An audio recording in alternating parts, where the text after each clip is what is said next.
Blake Lively recently wore a $19,000 pair. How much is too much to spend on jeans? When actor Blake Lively wore a pair of $19,000 designer jeans to a screening of her latest movie, It Ends With Us, earlier this summer, the look, covered by several media outlets, attracted plenty of attention. And the price did not go unnoticed. Of course, there were the aghast social media comments. Those are to be expected. But the moment also inspired a reasonable question. How much is too much to spend on jeans?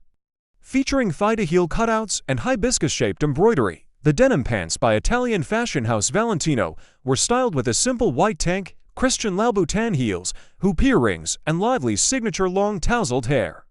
These jeans are something of an outlier, having been designed, undoubtedly, with celebrities and the 1% in mind. They are a conversation starter. They are about fantasy. They are not for the school drop-off.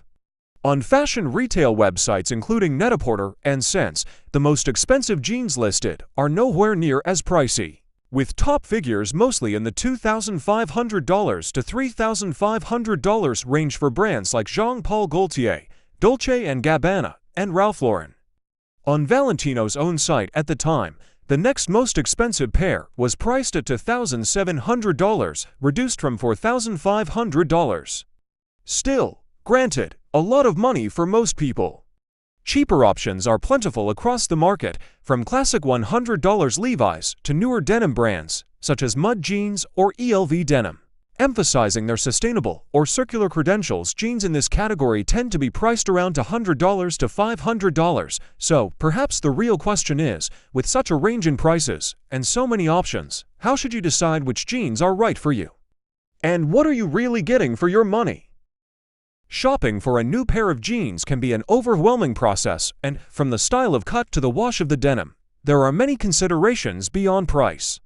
For stylist Becky Malinsky, it's important to know what you are using your jeans for. Are they for work, or for hanging out with your kids, or are they for going out to dinner? She said during a phone interview. A simple Google search generates an overwhelming number of brands and styles to choose from.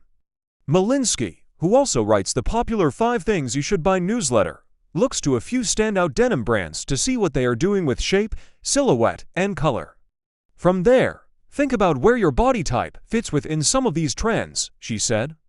I always look to brands like Citizens of Humanity. I think they do a really good job of fashion and fit.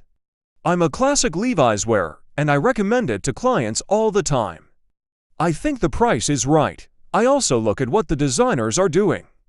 The row is really prolific in denim now, she said. When shopping, don't just try the jeans on a stand, walk and sit in them. Comfort is essential if you plan to wear your new purchase in heavy rotation. Malinsky also emphasized understanding how to strike a balance between style and comfort.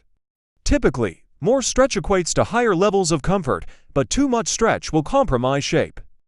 For someone who still wants a little bit of stretch in their jean, I always say look for a straight leg jean or something that's even a little bit wider, so you can get that comfort factor in your waist. But it's not going to stretch out like a jegging. You may also want to consider sizing up and getting the jeans altered to your specific body shape. Whether you are tall and slim or short and curvy, finding a good tailor can be transformative when it comes to ensuring any item of clothing is the perfect fit for you. If you're wondering how to judge the quality of a denim item, Malinsky said hand feel is very important. Anything that's too soft, that makes you feel like you're practically touching a t-shirt, is not going to hold up. You want to look for something that has a little resistance to your hand. If you're shopping for men's jeans, Malinsky advised against the fake worn look, instead suggesting a clean and classic cut in a darker wash. She pointed to Sid Marshall as a great option in the menswear category. Generally speaking, if you're looking for a pair that will stand the test of time, as we should all be if we want to be more thoughtful, sustainably minded consumers, avoid exaggerated stylings such as super skinny or ultra-wide legs, rips, and embellishments. A straight or slightly tapered leg, mid to high-rise jean in a mid or slightly darker toned wash will never go out of style, the case for spending a little more. While there's no suggestion you should forego a down payment on your first apartment for a pair of jeans, there is an argument for spending a little more. It takes a lot of resources and many hands to produce a pair of jeans, said Sandra Capone, co-founder of the sustainable fashion site good on you. So if we're buying denim at dirt cheap prices, then someone or something is paying the price. And when you take into account the cost per wear, spending money upfront on high-quality items you'll wear again and again is often the best choice for your wallet and for the planet, she added. The Good On You website includes a directory of brands, categorized by price and ethical credentials. The site currently features 21 great denim brands, the highest rank, which goes from great down to we avoid. It's incredible. The range for denim, said Ani Wells, a spokesperson for denim industry watchdog Transformers Foundation. Over Zoom, you can find a pair for $20 and you can find a pair for $20,000. Obviously, if you're looking at a $20 pair of jeans, you can imagine that the labor behind it probably wasn't to the standards that we like to uphold if you're thinking about the hundreds of hands that touched that pair of jeans. You can imagine that people aren't getting paid fairly at the other end. You can also imagine that materials used are much cheaper to get you that price. Wells believes that $100 to $400 is the sweet spot for jeans. I feel, personally, there are many sustainable brands out there that are producing a really good pair of jeans for around $150 to $200 once you get past that $400 mark though. I believe you're really paying for branding. Malinsky broadly agreed with this assessment while echoing the warnings about how very cheap jeans are typically made. As a consumer, is it okay to pay a premium to buy into your favorite brands?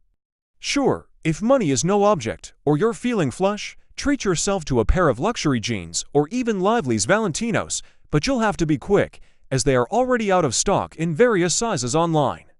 For some people, the price of designer denim is worth it if you're going to be wearing this genre a ton, and this is the foundation of your outfit, said Malinsky. Ultimately, you can't put a price on your very own perfect pair of jeans, those you slide into multiple times a week and always make you feel great. So, shop thoughtfully. Question prices under $100, try on everything, and don't worry about what other people are spending.